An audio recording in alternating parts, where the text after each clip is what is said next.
The second Mummy trailer just dropped a couple days ago, and I haven't had a chance to break this thing down for you guys because of what I said in the It trailer breakdown with the kitchen renovations and everything that's been going on here at our house. It's just been crazy. But I'm gonna break this thing down for you guys, let you know what I found, what I thought, maybe some theories in there.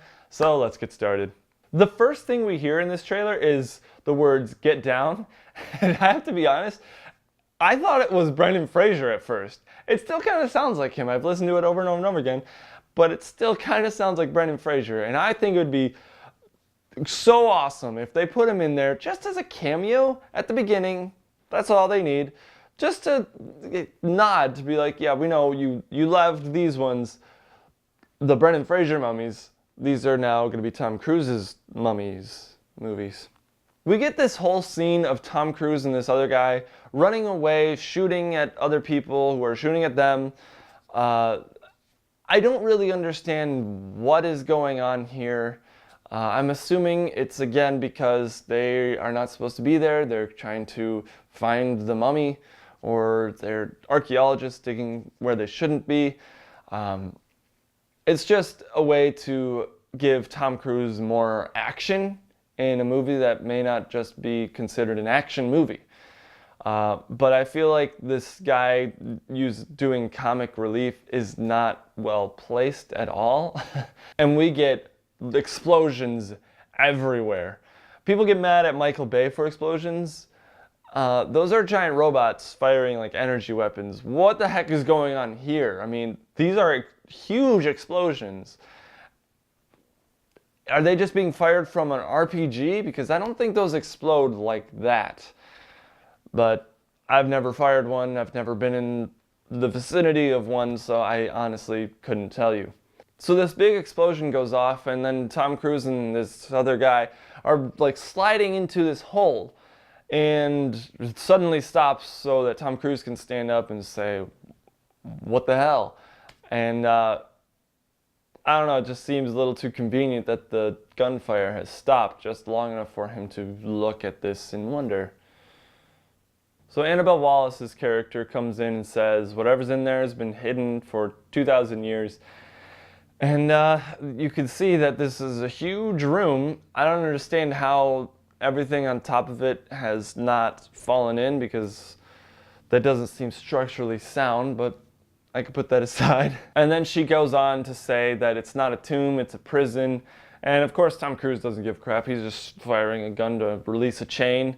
And then up comes the mummy coffin thing. So we get a little backstory of Amanette, who's played by Sofia Boutella, who's playing the mummy. It's basically the hieroglyphs said that she was training, I guess, to be the next queen of Egypt.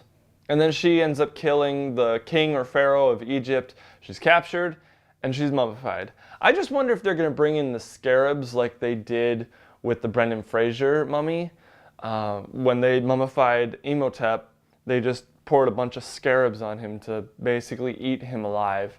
And I always thought the scarabs were pretty well done. I mean, they were scary. Maybe they weren't well done in the CGI sense, but they were pretty menacing, and I always liked the fact that they could just swarm you and eat you like piranhas, pretty much. And then Russell Crowe's character, aka Dr. Jekyll, basically tells Tom Cruise, I'm assuming, that because of his actions, this ancient evil has returned.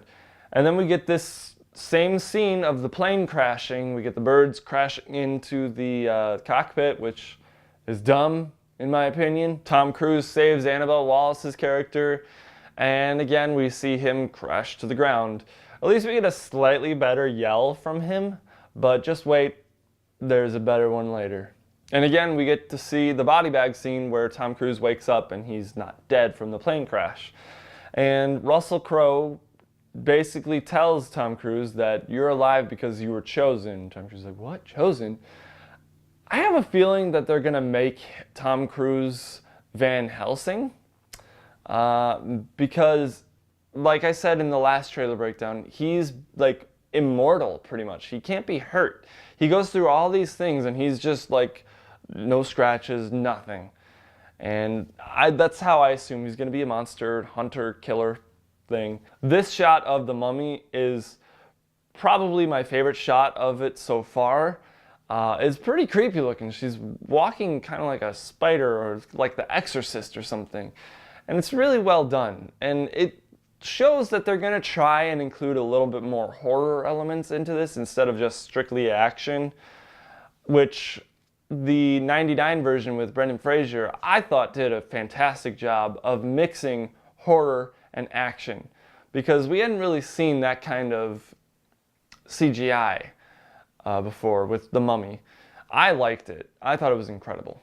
And here we get the rat scene and Tom Cruise's yell from the first trailer.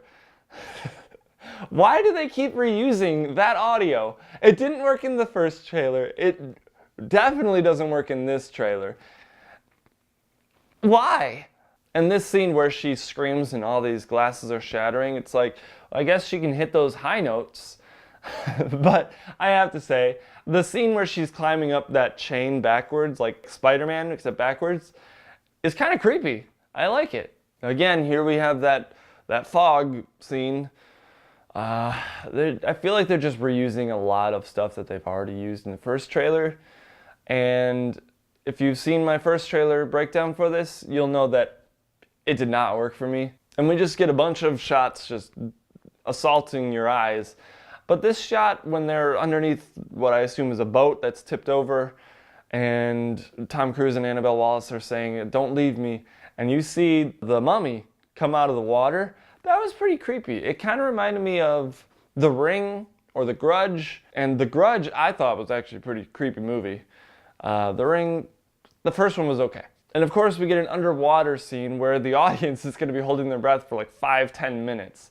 And this is something that I have to sidetrack on. It's always bothered me in movies where it doesn't matter what kind of background the characters have, they're always able to hold their breath for such a long time. Power Rangers just did that. They held their breath for like 5, maybe not that long, but for like 2 minutes. It's always bothered me that they can always hold their breath for so long. It's like, I can only hold my breath for like 30 seconds at most. And that's on a good day. And that's after I've been swimming and holding my breath for a couple days before and I've kind of warmed up.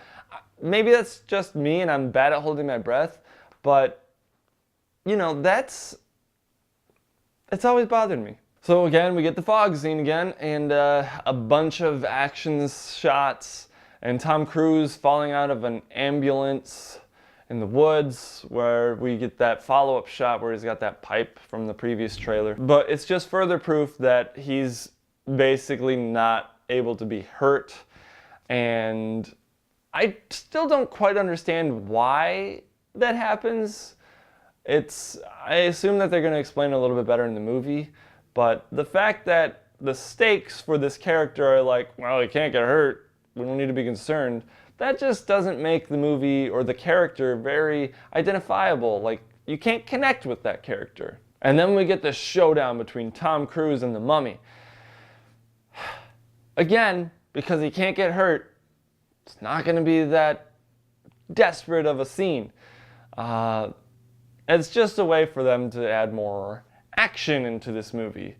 And while this trailer is a little bit better than the last one, it still doesn't really excite me for this movie. I still probably will go see it and review it, but it's not that exciting to me. So that's the trailer, guys.